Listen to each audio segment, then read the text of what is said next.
Hi, everybody. Welcome again to another really live Friday afternoon edition of Green Rush Live, the Business of Cannabis talk show. I'm Jimmy Young, the founder of Pro Cannabis Media and sometimes host of Green Rush Live. And this show is going to be dedicated to the females in the cannabis industry. Yes, women in cannabis. And we have a great panel lineup for you for the next few hours. Feel free to like, share, and subscribe, not just to this show, but all the Pro Cannabis Media content that is out there and available to you, the viewer at home, the person that we want to continue to provide great content and information to. Joining me as my guest host for the next few hours is a friend, somebody I've known now for a number of years. Her name is Christina DeGiovanni. She is the editor, the founder, and the all-around woman in the cannabis space from Emerald Media and Emerald Magazine. Hello, Christina. Hello, Jimmy. Thank you so much for having me. It's a pleasure to be here. And it's a pleasure to see you again, too, as well. And this was an interesting week. Not only were there a ton of news items going on this week, but you also were involved with an event in New York City that was similar in theme, women in cannabis. Can you kind of recap what Tuesday night was all about and who was there and how did it go? Absolutely. It was a fantastic turnout, especially for a Tuesday in the rain. We were all pleasantly surprised, but we were there collectively to celebrate women in cannabis, women products. There was infused food there. We were at Essex Restaurant in the Lower East Side. We had a full house. Jenny RG, who does Jenny's Baked at Home, she had her board of directors there for her brand, all wonderful women. We had a panel discussion. And, it was really just to celebrate the launch of her board, celebrate women in cannabis, and to come together during the holidays. And, if anyone out there is thinking about maybe joining a board, I know that she is actively looking for board members. So if anyone out there wants to get involved, we'd love to have you be a part of our team. And that's Jenny, right? Jenny? Yeah, absolutely. You could contact me at the Emerald, or you could contact Jenny at Jenny's Baked at Home, and we'll get you to the right place. Now, was there a friend of Pro Cannabis Media there besides Jenny by any chance, named Christopher? Yes, actually, Christopher was there. We miss him. We do miss him. He's the host of the American Cannabis Report on Pro Cannabis Media, and now has moved from California to upstate New York to work with Jenny, which I think is a great thing. I think it is lovely. Who else was there in the crowd? Because I know a few other women in cannabis in the New York area that are pretty active in this. Sure. We had, some of our sponsors are women-founded. Etain Wellness, for example. They are a medical cannabis dispensary here in New York. There's so many great brands. We had a joint rolling station there. There's just so much innovation, so much creativity going on. There was it felt like over 100 people were there. So it was a very fun night. And New York City right now is kind of an open market for the cannabis community because the regulations are still pretty gray. Nothing's really set in stone, and there are ways to just walk around the streets of New York and actually find cannabis for sale, for gifting, for infusion, for whatever floats your boat, isn't it?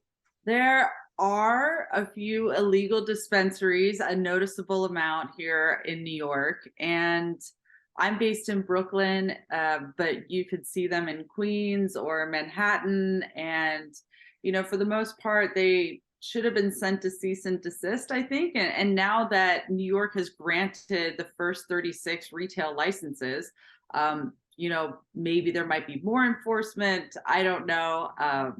Yes, but they are here. They're in Central Park.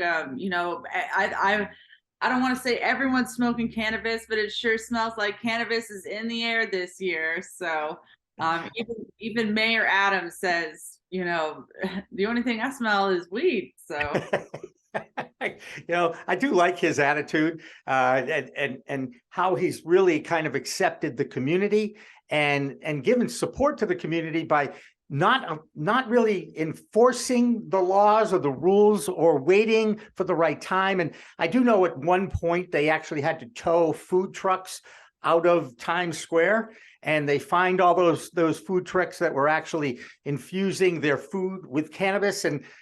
But the question I have is, do these people who are actually running these stores and running these truck stops, they are actually looking at the fines that they might be facing and balancing that with what they're actually making off the sale of their products? And I'm not quite sure there's enough incentive there for them to stop. Well, that is a much bigger discussion, Jimmy. I mean, Christina, do you know any of these people that are out there selling openly? I don't know. I mean, I don't know them personally. Like, Yeah. I don't know. I don't have any friends that are posted up, but I can tell you that I live in a very, bustling neighborhood in Brooklyn, and on one street there's, I think, 4 mobile dispensaries on one block, and it's like an old ambulance, like 2 minivans, and I think a bus, and it's on one street. So the neighborhood's saturated, the market's saturated. There's too much competition. I don't know. I mean, are people upset? I guess, and then are there NIMBYs out there, not in my backyard, people who are upset about it?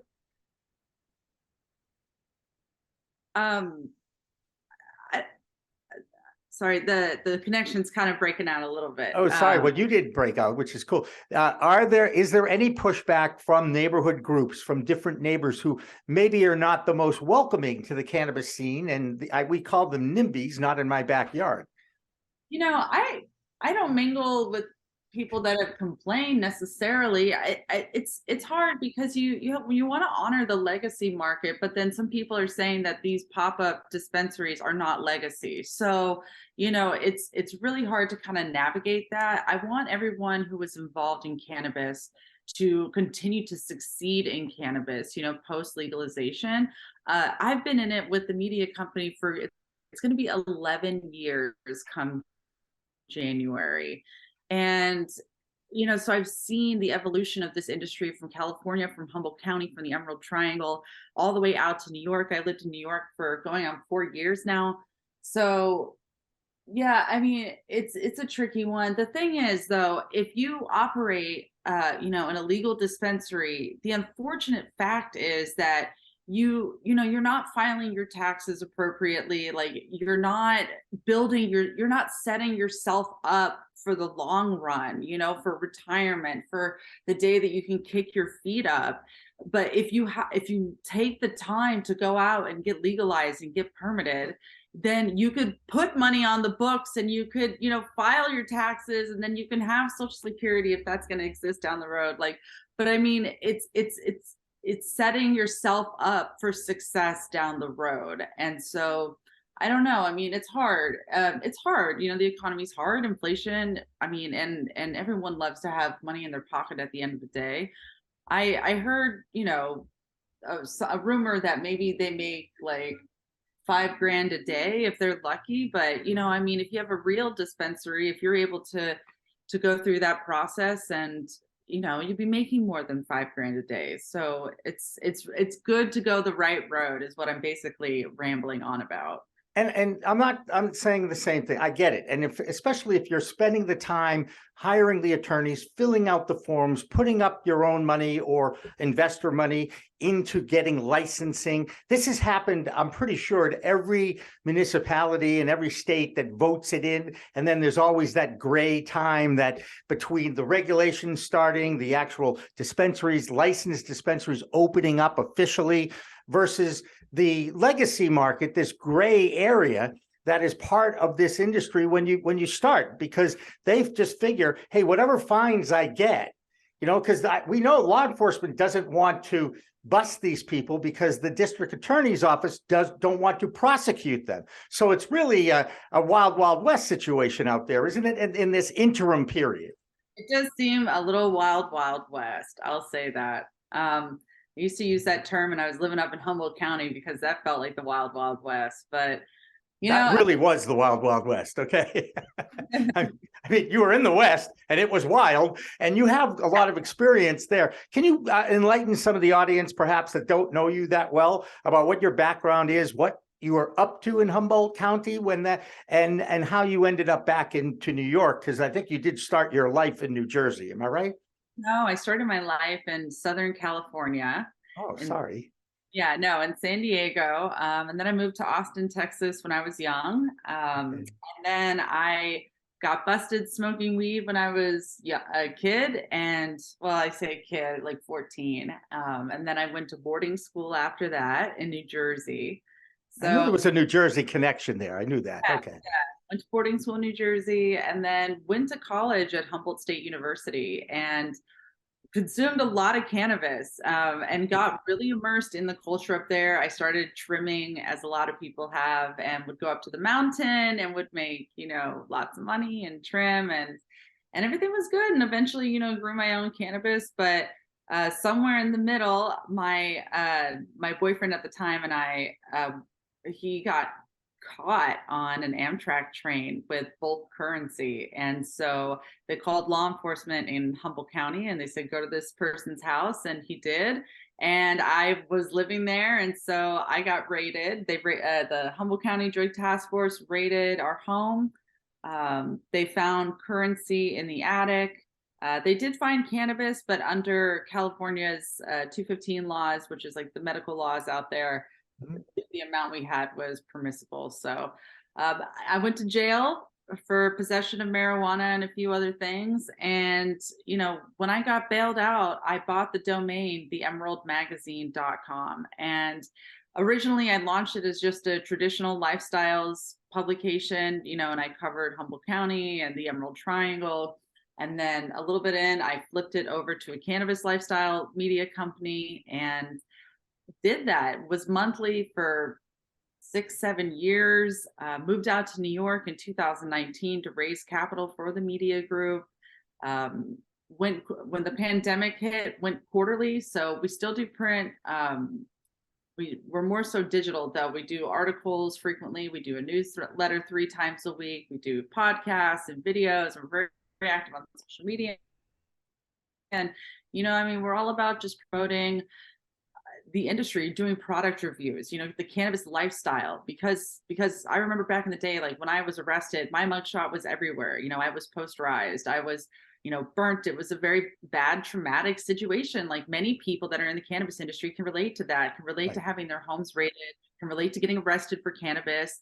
And it's malarkey, it's baloney, it's ridiculous. And so I relate to a lot of people like that. And I've made it my mission over the years to give cannabis positive representation. I didn't want people to think, oh, cannabis stoner. I want people to think like, contributing member of my community, contributing member of society. This person is a good human being. And just because they smoke cannabis doesn't mean that they're, a stoner or degenerate or whatever. So that's been like the mission of the Emerald over the years, is to just give a microphone to those who need to be heard, to tell their story, and then to also give a really positive portrayal of cannabis and how amazing the herb is, not only to ourselves, but our community. So. That's right. And it can actually enhance your existence on this planet, because the supreme being, whether you believe in a god or any god, has put it on this earth for a reason. And the reason was it had medicinal qualities, and all the science and research that has driven the reform movement over the last half dozen to 20 years, really, it's been proven now. We know that there are positive aspects of this plant, but explaining this to those who still believe in what they were taught and told in the 70s and 80s and 90s, there's still a large stigma out there. There's still that prejudice and stereotype of the person who uses the product to make themselves feel better, to help them sleep, to combat nausea if you happen to be stricken with cancer and on a chemotherapy plan. So, these things have been proven and shown to have results. And now it's up to people like us, Christina. It's obvious when you start talking, I'm like, yeah, this is exactly why we're friends, because we see this as an opportunity to tell the stories of people who have been most both negatively impacted by this plant, like yourself with a record, to those that have just been using it recreationally or medicinally in amounts that allow you to, again, contribute to society, have a normal existence, and still partake in the herb. Yeah. Right? Right. Yes. Yeah. I knew you'd go along with that. Hey, because you have that record, right? Because that's on your in your history, that is allowing you to kind of jump the line and apply for a license in New York, is it not? No, not at all. I wasn't convicted of anything. I had my Good. Okay. charges dropped, but also that was in California. Right. So this is in New York, and so only people that found themselves in trouble in New York State qualify. Gotcha. There you go. Right. And we can get into the in-state or out-of-state discussion if you'd like, because that too is an issue. And I'm sure with the various panelists that we have coming on in the next few hours that we'll be able to kind of paint the picture of what it's been like for those that are legally entered into this industry as business people. And you came to New York looking for funding for Emerald Magazine and Emerald Media. Have you been able to grow a little bit over the last few years? Yeah, we did find some funding in the beginning, the first year, 2019, when I was out here. And then, COVID certainly put a halt to a lot of that. But we did grow. It was good. Reinvested in the company and, continue to stay strong. And now trying to expand with this recreational market as much as we can. Maybe we do a product line, maybe we, get a dispensary license. These are all things that we're considering, and we're hoping to just really grow our brand with the industry. That's really what it's about now is growth. It's not only growth of the plant, but growth of the industry under a legal umbrella, following certain guidelines and regulations. And I guess the biggest question is, can the industry survive given all the compliance issues that everyone that has a license has to adhere to? And of course, we're in a very delicate time in our economy, with a maybe on the edge of a recession, but certainly a downturn for the industry. Investment money has dried up quite a bit. And, how do you view the state of the industry as of today, the end of 2022? Well, I can say for the entrepreneurs on the ground that the struggle is real, and a lot of people, that are looking for funding feel a little depleted by their efforts. Certainly, don't give up. And I would encourage people to go outside of cannabis. I think that's one thing that a lot of people in our industry, we tend to run around in circles, because it is such a unique industry. And, sometimes people in other industries, they don't get us, it's a very special brand. You have to, you gotta like the brand. And so, but I would encourage people that are sourcing capital to, first and foremost, you have to go through your phone book and your cell phone. And you never know, someone who you didn't even think about, like maybe they don't have the ability to invest, but their uncle is interested or something like that. So I'd say start with your inner connection, all your friends and family who are likely not all in cannabis, and then try to go to mixers. I try to occasionally go to mixers outside of the cannabis industry for, traditional finance mixers, here in New York City. There's a lot of those that go on. But I'd say like the industry, it looks hopeful to me personally. I think the industry looks very bright, and I think that those that are in it can survive through it. And it is a struggle, but you're not alone. And I know that can bring comfort, or that can not bring comfort sometimes. But again, for those of you that are actively looking for capital, I would encourage you to go outside of cannabis, because those individuals are, I've been in it again for 11 years. So, it's a labor of love for me. We've had fantastic years, and then we've had really hard years. Right. I think any business that's been in, if you've been in business over 2 years, the first 2 years are the hardest. After that, you kind of get the hang of it. But yeah, I would say try to build your network out. So It is a network. That's what we are here at Pro Cannabis Media as well. Christina DeGiovanni is going to be my guest host for the next few panels as we have coming up. But it is a little past 4:20 on a Friday afternoon. And I know Miggy is out there already partaking. He's one of our regulars in the chat room, and he is in that chat room. I am kind of monitoring it as best I can over here outside of the frame. But feel free to chat, ask a question, and we will try to talk a little bit about that if I happen to check it out and see it, because I'm focused here, maybe not so much there, if you catch my drift. But it is that time again, every Friday afternoon. Now, Christina, you've watched this show. I know you've heard about this song that I play on at 4:20 most Fridays. It's called Shanty. It's by Jonathan Edwards. It was the song that was my version of the Waldos in the 70s, if you will, because every time my friends heard it on the radio, we went outside and we partake. And that was from age 14 on, I might add. So that's why we play it every Friday afternoon around this time. And besides me telling you about Shanty, you had never heard of it before. Am I right? Correct. Because you weren't even around in the 60s and 70s.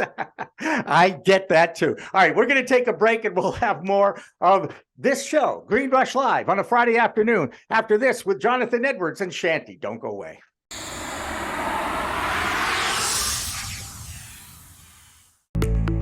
It's a whole new world of weed out there, isn't it? Everyone is learning new ways to titrate, ingest, consume, imbibe, and engage with this plant medicine we call cannabis. Hi, I'm Jimmy Young, the founder of Pro Cannabis Media and the host of In the Weeds, and once in a while, the really live business cannabis talk show we call Green Rush on Friday afternoons from 4 p.m. to 6 p.m. Eastern. Now, let me tell you my cannabis story. I've had 4 major surgeries in the past 23 years and suffer from osteoarthritis with a variety of metal parts in my body and one on deck. Now, thanks to those chronic pain issues, I've been a medical patient in Massachusetts for almost 10 years now. I remember my first trip to a dispensary just outside of Boston, and I told the bud tender I didn't want to smoke it anymore, so I tried edibles, then tinctures, then vaping, and now, if I'm going to smoke, I only use the Weegits filtration system. What? The Weegits.com, Weegits, that's weed, W-E-E-D, G-E-T-S.com, is where you'll find the planet's coolest product that cools the smoke from everyone's favorite flower. Now, the guy that started this was a pretty good medical device manufacturer, and he created this maze pipe that cools the smoking process from 1300 degrees Fahrenheit upon inflammation down to just 90 degrees when it reaches your mouth. That's right, 1300 down to 90. That's why this maze pipe is amazing. So here's how it works. You start with that glass bowl, you flame on, and then you inhale nice and smooth so the smoke goes through 3 different filtration and cooling systems. Now, if pre-rolls is your thing, you can use the Weegits filter that a pre-roll fits into perfectly. That's right, or even a chillum. The more filters, the smoother the draw. Best of all is the price. You can get all this, or one or the other, for just a few bucks. It'll cool your smoke and you'll give your lungs a break. Now, add in the code of PCM TV and you get 15% off. So just go to Weegits.com and check out the best way to enjoy a cooler smoke with less coughing and hacking and more peace of mind. All that resin and tar is collected in the polyurethane filters that are easy to clean with soap, water, and a few Q-tips. Your lungs will thank you, and so will I.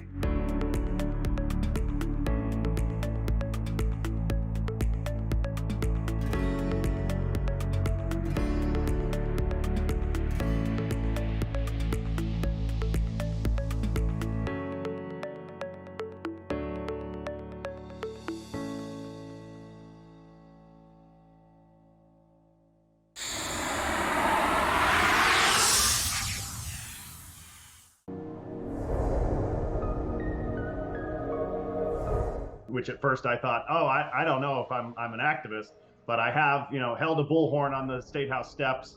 I have frequently testified before the Cannabis Control Commission and the state legislature, and I'm not, shy about criticizing where I see, mistakes being made. So yeah, I think that's what differentiates me, just an appreciation for the plant. And then also I'm a cannabis entrepreneur myself. I've started businesses, so I've lived that entrepreneurial journey. I know how hard it is. It is absolutely a marathon, not a sprint. So I think that, I'm in the game, not just on the sidelines.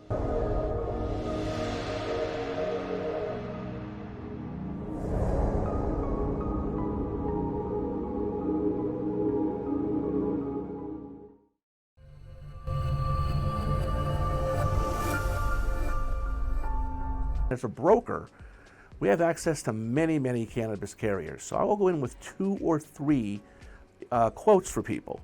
The quotes might be $20,000 for one, $22,000 for another, $17,500 for another. Pretty close among the 3. What I tell people is it's not the pricing, it's what's included and not included, meaning exclusions. An exclusion in layman's terms is just something that's not included. It's not on the menu. So it's just not included.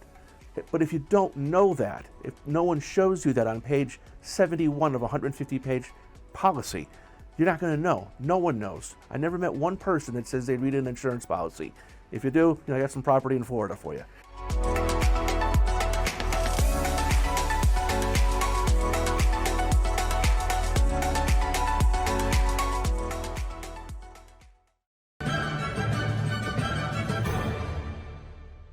Weed Talk and In the Weeds are 2 productions of Pro Cannabis Media supported by Revolutionary Clinics, one of the top medical cannabis dispensaries in the Massachusetts area, now with 3 locations in Greater Boston, 2 in Cambridge and 1 on Broadway in Somerville. Rev Clinics has a patient-first mission. They will customize your needs as a medical patient with the proper titration and combination of strains, flavors, and products. Rev Clinics, where the patient comes first.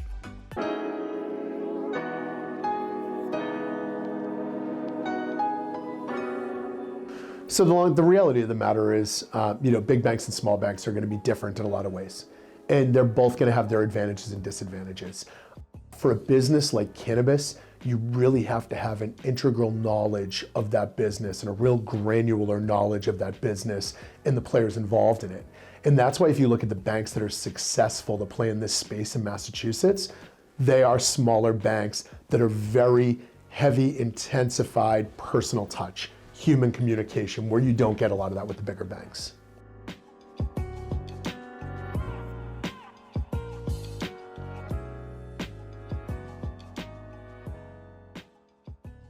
Bay State Cannabis Report is supported by Holyoke Cannabis, Holyoke's finest cannabis recreational experience.